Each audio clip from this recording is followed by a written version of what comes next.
I'm going to hit record and I'm going to do a clap for myself here. Welcome to the show, Dana. Thank you so much for having me. And I have to say, you have been my analytics hero for a long time. And I'm always I get annoyed because I see something that you say and I go, I wish I was as clever as Dana. So I just want to start there because I think I've got the smartest analytics person I possibly could on the show. So I'm delighted to have you. Thank you. Thank you. But I want to know, where did this all start? Where did your journey into marketing, into analytics start?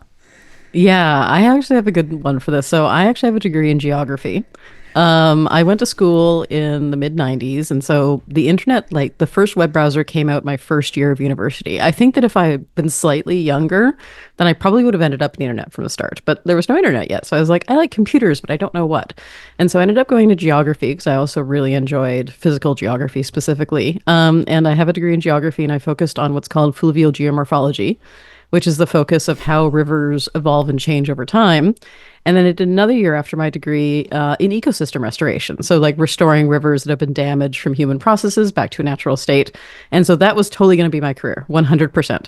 But when I graduated, a really conservative government had just come to power in Ontario where I was living, and they had cut back all the environment jobs.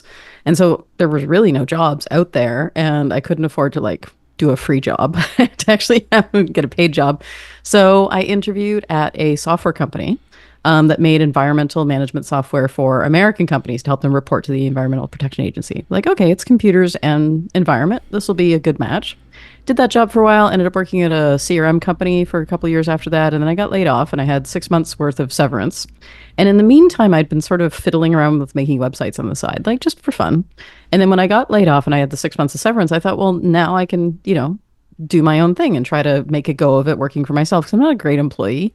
I'm a much better business owner than I am an employee. Same. Yeah. So I ended up doing that and took that 6 months to learn how to do things properly, get my first client. This was in 2000. And my very first client, I think I launched her website and maybe a couple months later, she messaged me and said, how do I get higher on Google? And I said, I have no idea. I will get back to you. And so I did some Googling because Google was still relatively new at that point and found Rand Fishkin's blog, which was not called Moz yet. It was pre-Moz, and ended up meeting him at 2004 at a conference, just followed the Moz stuff. And it turns out I was way better at SEO than I was making websites. So I focused entirely on SEO until about 2016, 2017, when we started getting more questions. Google Tag Manager was recently out and started getting lots of questions about how do I track this? How do I track that? I'm like, okay, I think it's time to learn this stuff. And it turns out I'm way better. Well, not necessarily better. I think I was getting bored of SEO is I think what it was. It wasn't necessarily capturing my attention the way it used to. And analytics has been so interesting. And so really it's my full-time thing now. I still keep up on SEO. I still do technical audits. I have a course on technical SEO and LinkedIn Learning. But I would say my day-to-day work is in analytics with a little bit of technical SEO just because I find that part of it fun. So that's where I ended up. And then it was, pretty calm until GA4 came out. And then GA4 just took over my life. And I can't imagine. I feel bad for people where it's analytics is something they do off the side of their desk, because there's no way you could keep up with everything that happens in GA4 and Tag Manager and Looker Studio. There's too much and there's too many changes. And there's changes that Google doesn't publish. You just find out about them when you log back in. I went on vacation for 2 weeks and I came back and there's all this new stuff. The UI looks totally different, right? And it's so frustrating. And as someone who keeps up on GA4, my job is to do this. I find it frustrating. I can only imagine what, normal human beings whose job it is not to be in analytics all day, right? How frustrating they must find it. And so I would say a lot of my time is spent explaining decisions Google's made and how analytics works and the intricacies of measurement. So that's where I am now. Definitely, yeah. I think when I left the world of social media, which is where I started my whole journey, yep. I was going, oh, thankfully I'm now doing analytics. Well, this was many years later, but I'm kind of now I'm doing analytics. There's going to be less change. Yeah, right. No. I would say I think probably the field that keeps up with analytics in terms of changes is I find PPC. Our ads team at Kickpoint is always oh, they changed the interface again, or there's this new change or that new change. So I think that's a field that also changes quite a bit, although SEO is going through a bit of a moment too. But I would say that for sure the pace of change in some fields is faster than others. Yeah. But that's part of the fun for me. I know it's a pain Yep. for other people, but it's what keeps me interested. Like you said, you kind of Totally. slightly moved away from SEO, and I was the Mm-hmm. same with, a lot of like I've done a lot of marketing things and finally landed on this because this is the one that keeps me interested. But enough about me. That's not what we're here for. Let's talk about, I think we're going to talk about audiences. And really because I've been watching a lot of your stuff about audiences recently. And I also think they're so underused and misunderstood by people. So I think this would be a really good opportunity to talk about why we would create audiences in GA4, the sort of audiences we create, and how there are a few little hacks that can help us get around using things like Tag Manager. So let's start with what are audiences? Why should we use them? Yes. Yeah. Audiences are groupings of users, sessions, etc., based on characteristics that you set. So, for example, an audience could be everyone who views this page or everyone who did not view this page, for example. So a common audience I'll often set up will be people who viewed the careers page or people who never viewed the careers page, because people who are looking for a job at your company probably aren't going to convert and become your customer. They just want to work there. So excluding them, especially if you have like a lot of people visiting that page, is probably a good idea. My classic example of audiences really thinks about one of our clients who's a convention center, and they have two different properties. So we're managing both their websites, but they have the same basic idea where they have people who book events and then they have people who go to events. And the people who go to events are a very different audience usually than the people who book events. So when we're thinking about things like their conversion rate, or I guess their key event rate, we're really thinking about who are the people who would realistically convert? Because if we look at the website as a whole, 60% of the people who come to the website are people who just want to know what time is the show going to start, how much is parking, what's the transit to get there, right? They're not thinking about booking their wedding. And so what I would rather do in their analytics is segment out all these people who only care about the shows and instead have a segment of people who just are looking at those booking pages, and then segment it further by people booking conferences and weddings and whatnot. And then when we're looking at things like key event rates, especially from paid, we're only considering the people who could realistically be in that audience. So it can take a conversion rate from something like 1% that looks really bad to something like, 10 or 12%. And that can really make a difference when you're evaluating campaigns, because if you end up with so much noise, it means that those little changes that you make in the campaign, there's too much other data and you can't tell if a campaign change is actually being effective or not. But if you segment it down to just the people who could realistically be interested in the service, then you can see, are we making changes? Is this more effective in terms of driving customers? If we make changes to the website, is this helping drive up conversion rates? And so that's been really good for them to just be like, here's the audience of people going to shows, and they look at them too, but for different reasons. And then here's the audience of people who could reasonably book events. And so I think that that's, and yeah, of course we use that for remarketing in some cases, but a lot of it is just, let's just look at the data that's relevant for the question we have at hand, which is not usually how does every single person in the world use our website? And I think that that's where people can really make a mistake in terms of looking at their traffic as a whole, as opposed to just the parts that really, really matter. Okay, that makes total sense. And so many businesses would have more than one target market or more than one product that would appeal to different groups of people. So that makes sense. That makes total sense. Are there kind of like any audiences that we should all create? Like you should definitely have an audience for this. I have a standard set of events. So in my course, Analytics for Agencies, I have I give out like, this is the plan that we use for our own analytics. So I'm setting up analytics for people, and I'm always adding audiences to it. I actually just had a great conversation with Brittany, who's our PPC lead on our team, about the kinds of audiences that she always wants for paid. So that goes in there too. And so whenever we're setting up a new GA4 property or working with a new one, we have this standard set of audiences. So one of them is anyone who's converted in any way. So just grouping all the conversions together into an audience, and then people who have never converted. So I really like creating positive and negative audiences, is what I call them. And in GA4, to create those, in case you've never created a negative audience, when you're going and create a new audience, just remove the positive part where it says include people where, just hit the trash can next to that and then click the exclude and just say people who have never, or people who have done this, exclude those people. And then it's everybody except for those people. And I find that that's also really effective. So converters, not converters, careers pages, not careers pages. And then people who have visited your site multiple times in a set time period, especially for people who have visited your site multiple times, say from paid or from organic search or from social media, either paid or not paid. Because I find as well that people who visit your site a lot from organic social media are probably already fans. They might already be customers.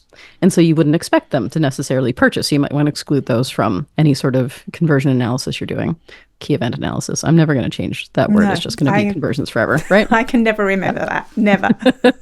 Another mistake I see companies making a lot is like if you have a login on your website, if people visit the login page or they actually log in, exclude them from the audience that you evaluate when you're thinking about conversion rate, right? You already sold to them, unless you do repeat purchases, right? For e-commerce, maybe it's a repeat purchase thing, great.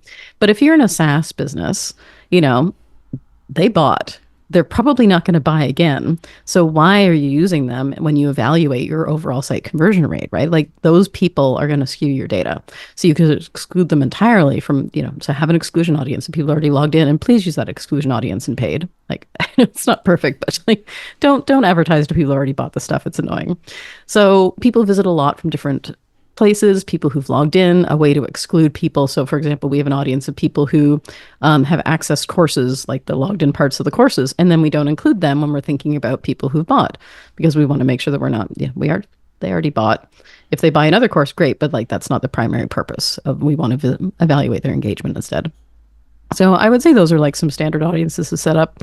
And then the other thing too is that create your audiences as early as possible. Audiences don't backfill. They only fill from the moment you create them going forwards. And the other thing to check too is after you create an audience, give it a couple days, go back in, look at the audiences list. If it says less than 10, that means that either the thing that you've set it for has not happened, or you've set up the audience wrong. So definitely go back and check a couple days. Don't wait like a month and be like, oh, that audience didn't work.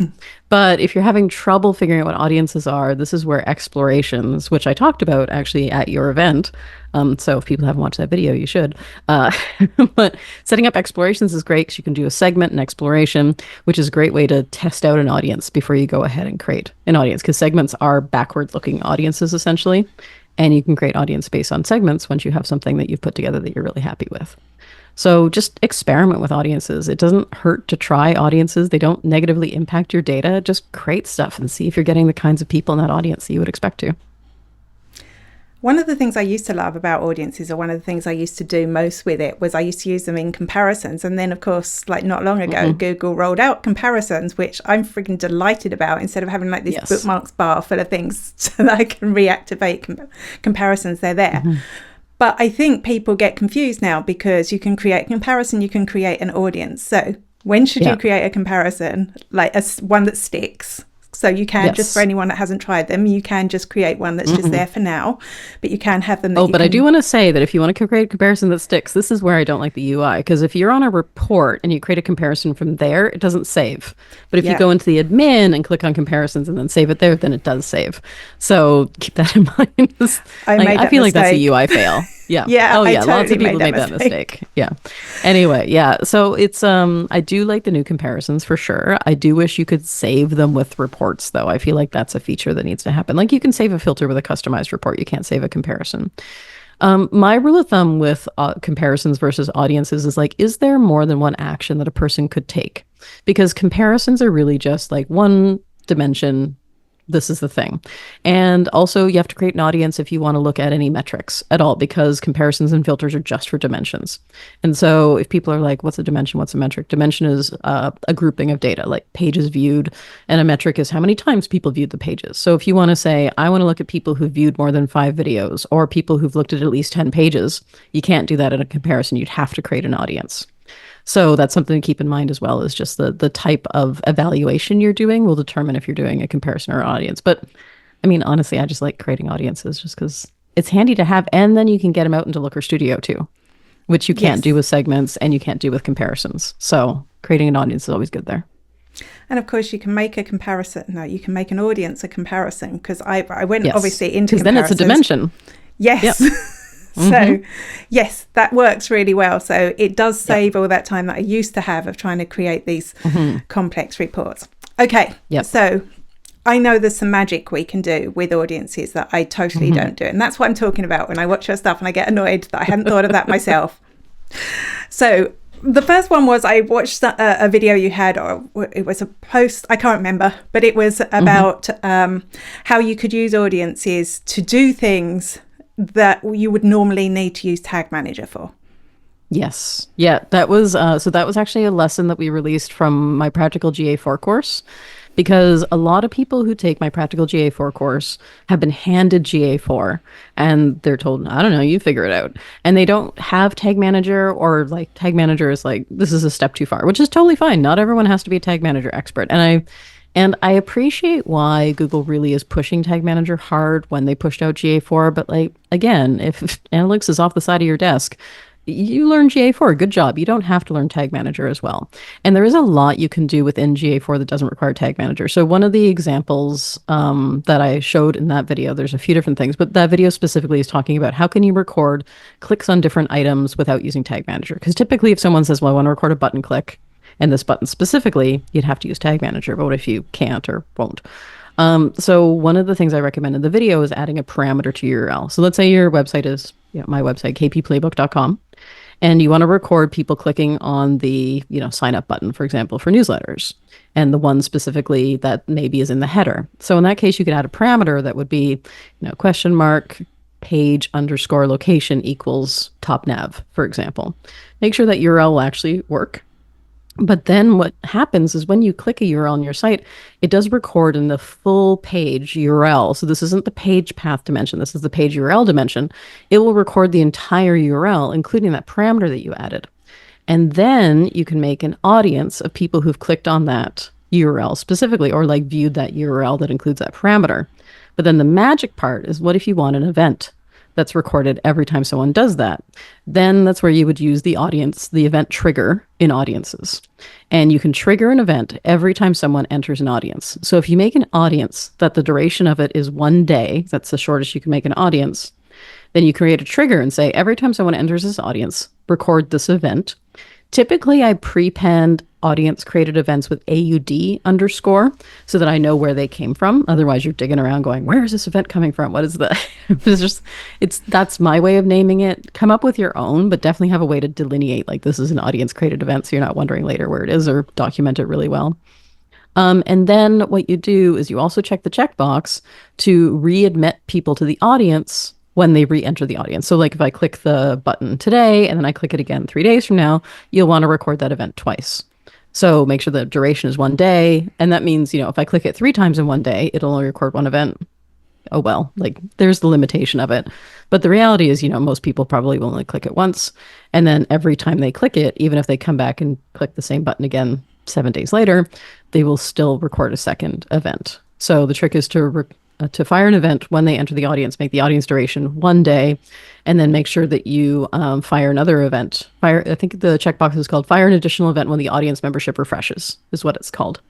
And that's when you create the event. And that's how you can record multiple times. Yeah, and that post is on my website at kpplaybook.com/resources.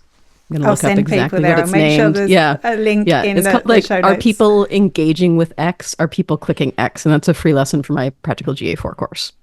And I just really like creating that kind of thing based on weird questions people ask me. So like, how can I do this? And I can't do this. And I really love making analytic solutions for those kinds of like really limited cases. And sometimes the answer is like, you can't, sorry.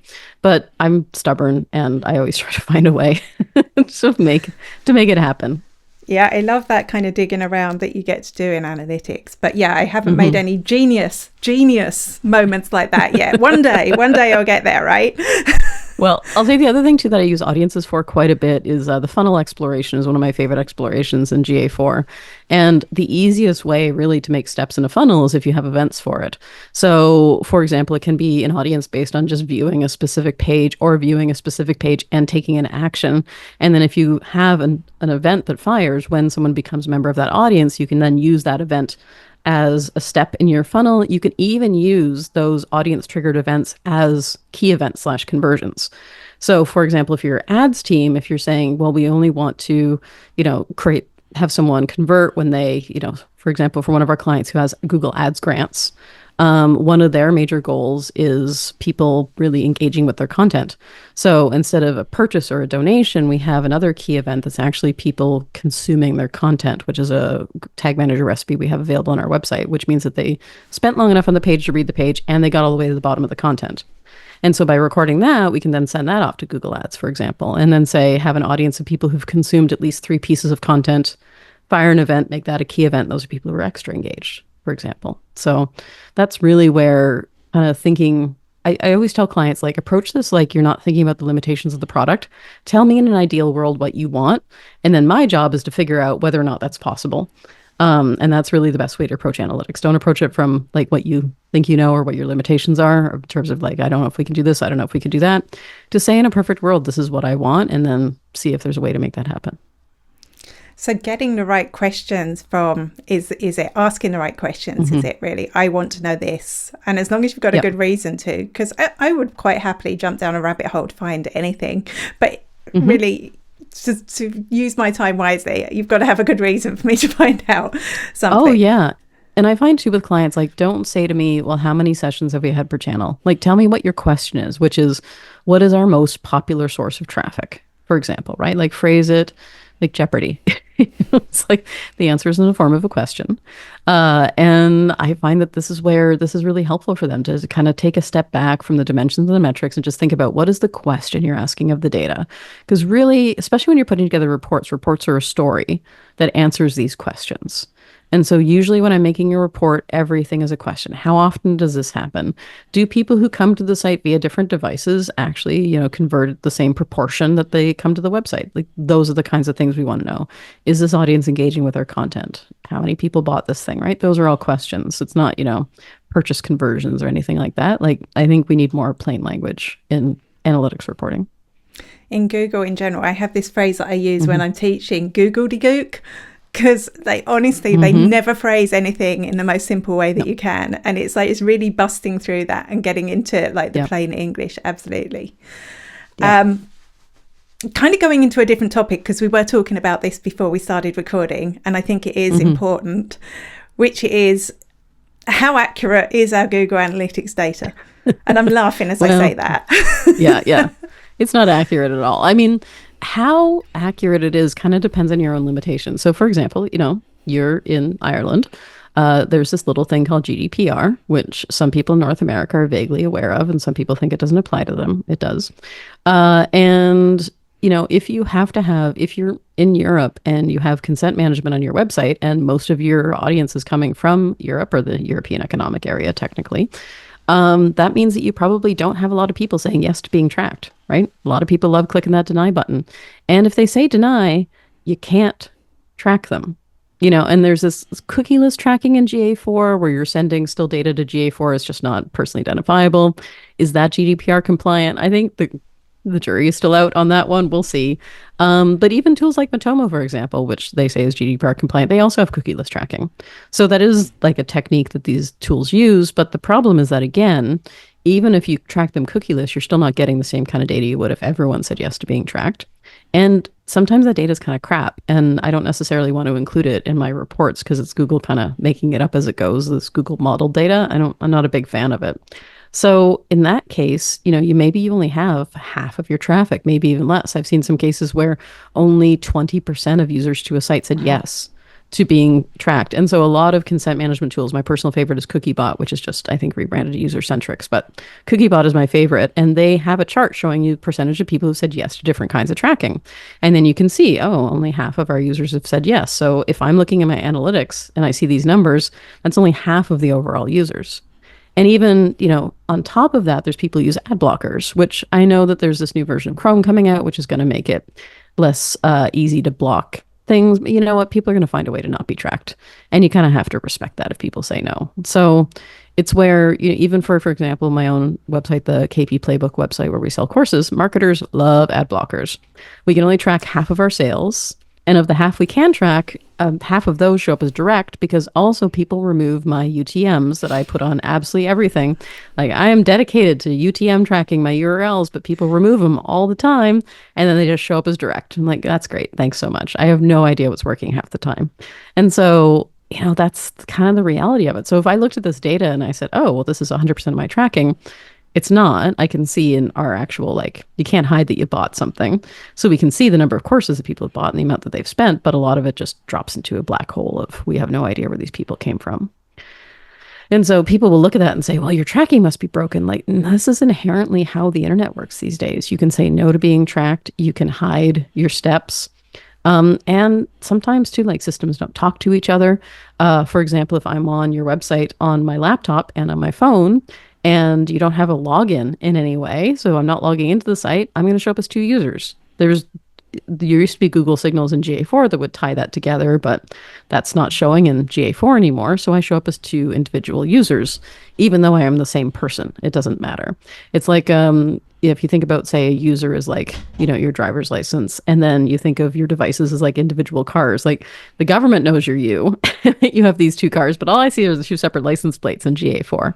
So I think that's something really to keep in mind is like how people engage with you really makes a difference in terms of, the relative accuracy of your data. And so what I've been advocating for a lot, and there's a post that I've sent you that will also be in the show notes called Marketing Analytics Data is Wrong. Can it be fixed? Spoiler alert, no.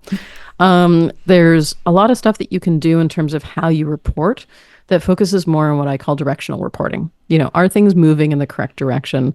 Proportionally, are we converting? So, I can only track this 50% of people. What I want to know, if this 50%, are they doing the things I want them to do proportionally? And then can I extrapolate that out to the whole? So those are the kinds of things you can do. Just like you can't track everything. So grab what you can, but really evaluate as much as possible the data that you can grab, and then just let go of the stuff that you can't. Because the amount of effort it would take with, say, server-side tracking, which gets around ad blockers, but isn't necessarily accessible for a lot of smaller businesses, or, you just say, screw you, GDPR, I'm going to track what I want, and then risk a fine, good luck. Is it really worth it for that extra percentage of people you might capture? Probably not. Like, just work with what you have and spend your time pulling insights from the data you can capture. I think that's such smart advice because we can get obsessed by that. And I know, every time I start working with a client and I'll go, your cookie consent isn't working properly, like that needs to be fixed. And it's just like, people don't want to know. And I'm based in the EU, I'm based in a place where it really matters. So those fines for GDPR are not kidding around amounts of money. It's based on gross revenue. Like, don't mess around. You're going to spend a lot of money. And so here's my question. Have you ever worked with a client who had their consent management set up properly before you started working with them?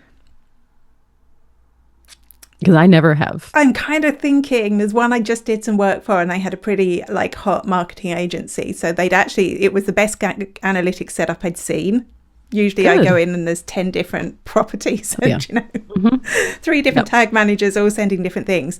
I think that was the only one though. So actually they did most of the work rather than me. So yeah, absolutely. I would even, I managed to break my own analytics testing out my cookie consent. So, it's totally. not easy. I break my own stuff all the time for sure. That's how you learn too, right?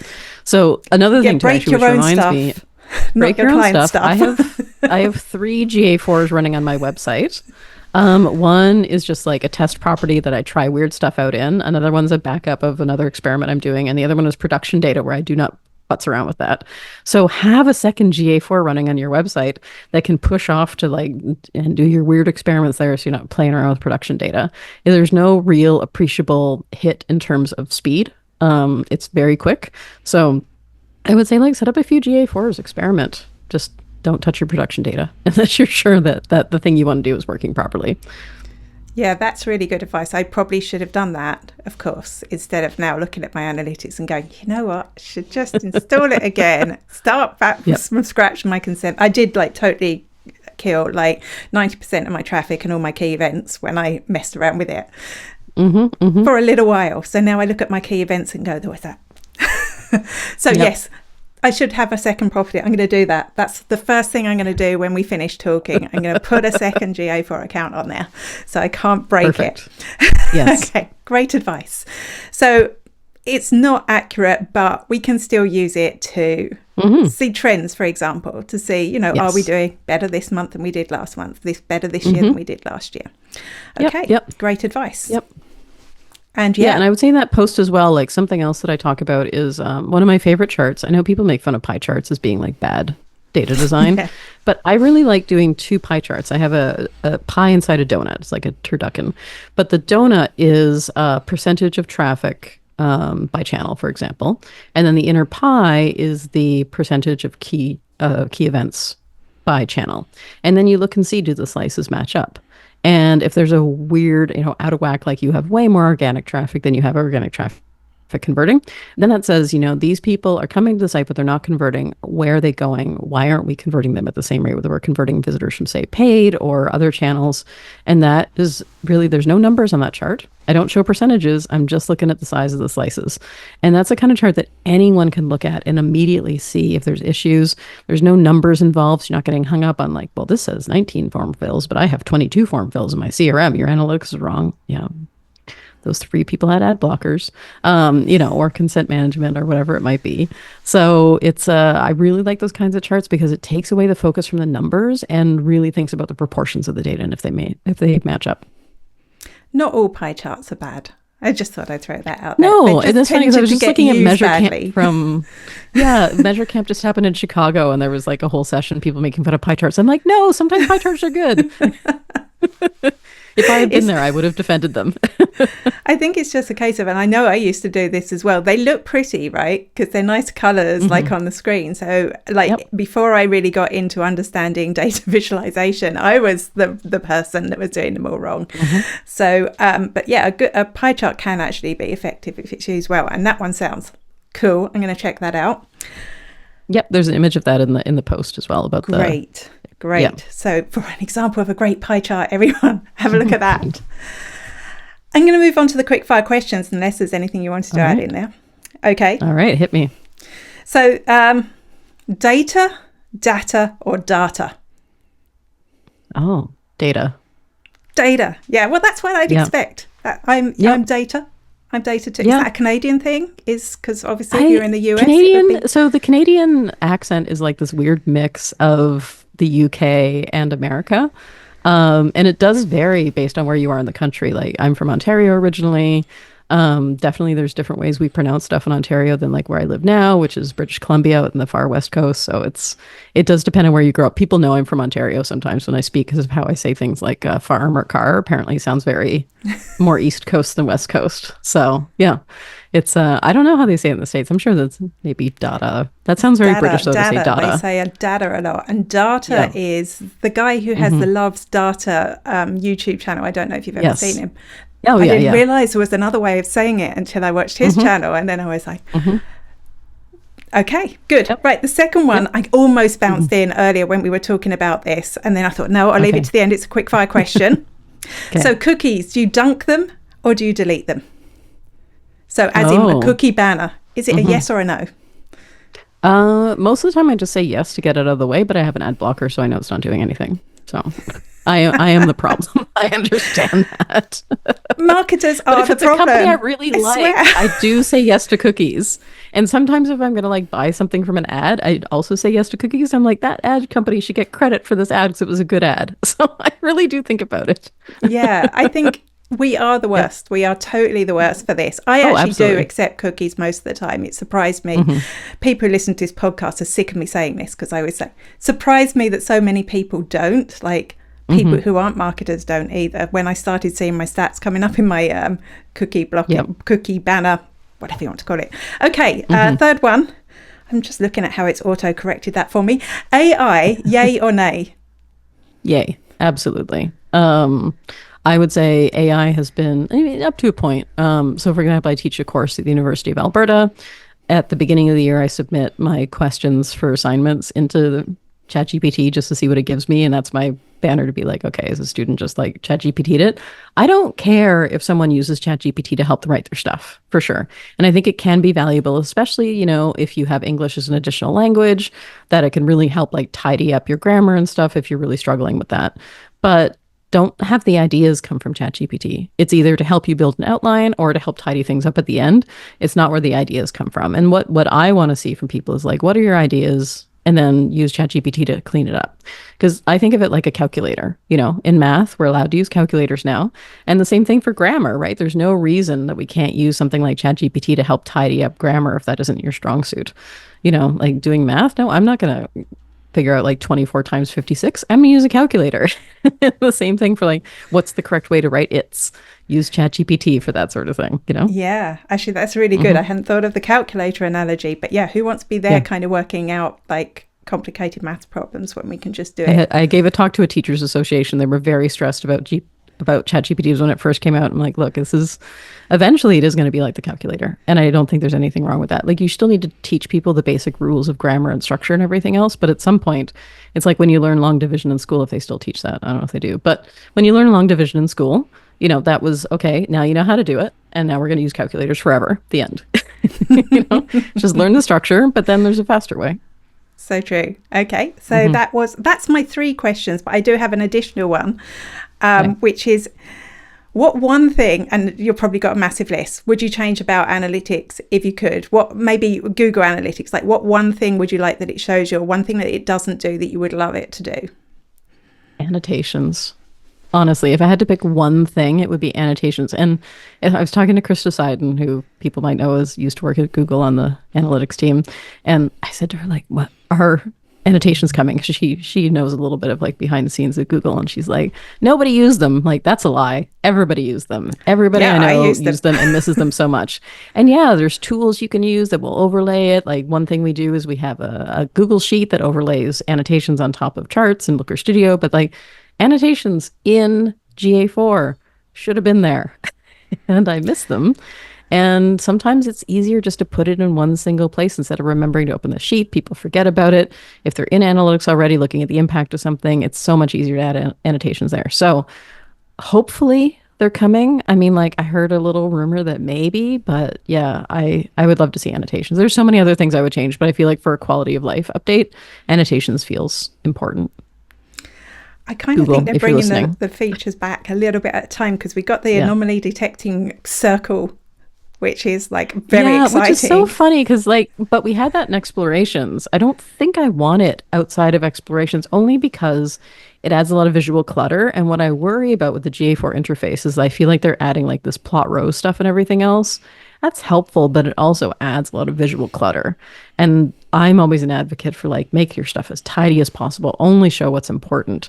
And I worry that with the new stuff that they're adding in, it's just going to make it like more and more cluttered and make it harder for people to parse what's going on. So, you know, don't go too crazy, Google, but please, annotations. Thank you. And in fairness, that was one of the problems with Universal Analytics, because they kept bolting on new stuff. It just became this like intense menu filled interface. So, I can only imagine the volume of technical debt they must have had in Universal Analytics. Like, it was based on a code base that came out in 2003.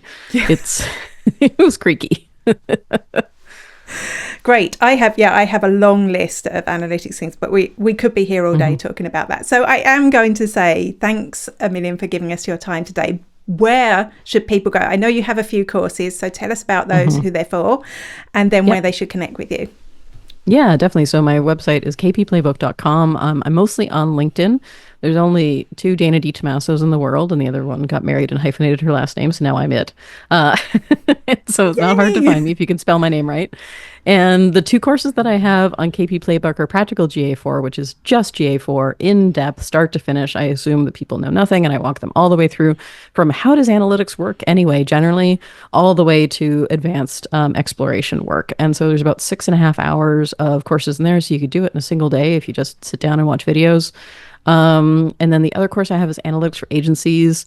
This one talks about Tag Manager and GA4 and Looker Studio, and has all of our templates and tools that we use at my agency Kickpoint when we're delivering analytics solutions to our clients. And when I make updates, I update what's there, because I use those tools in the course when I'm doing analytics updates for my clients.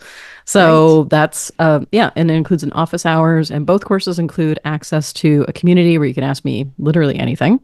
So it is like having a personal analytics helper when you're stuck with different questions.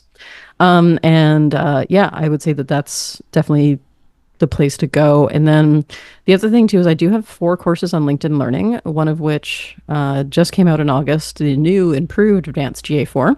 So if you're just getting started in GA4, you've watched the basic GA4 stuff, check out my advanced GA4 course in LinkedIn Learning. And if you don't have LinkedIn Learning Premium, if you have a library card, a lot of libraries have free access to the LinkedIn Learning courses. So check through your local public library if you don't have LinkedIn Premium. or message me and then I Wow. can just share it for free for 24 hours. There's that too. That's I didn't know. I kind of feel like I did know about that, and I think Irish libraries do have it, but it come back to the back of my head. So that's definitely something I should check out too. Yeah, and like if there's students listening to, if check your university library as well. Most of them also have access to LinkedIn Learning courses. Great. So thanks a million for being on the show, and do check out your courses. It is on my wish list for me to do your agency's course. So hopefully by the end of the year I will have done it or started at least. Well, I was going to say the other thing I did for analytics for agencies is I have, so right after we're finished recording this, I actually have study time because I always buy courses and I never actually take them. So I do an hour Friday mornings where we can just hang out on Zoom and people watch the courses, and I'm here if they have questions. It's not like a dedicated office hours, but that way people actually take the course because I really want people to finish the course, not just pay for it. You know what? That's weird. I do exactly the same with my Analytics ACE course. We have like co-working Q&A. Yep. So it's 2 hours where everyone can just sit together and work. And actually hardly ever any questions come up. It's just that space where people dedicate to doing it. So that's a fabulous idea. Yeah, I love it. And actually last week I had someone from Switzerland who it's the end of her day. It's the beginning of my day for me.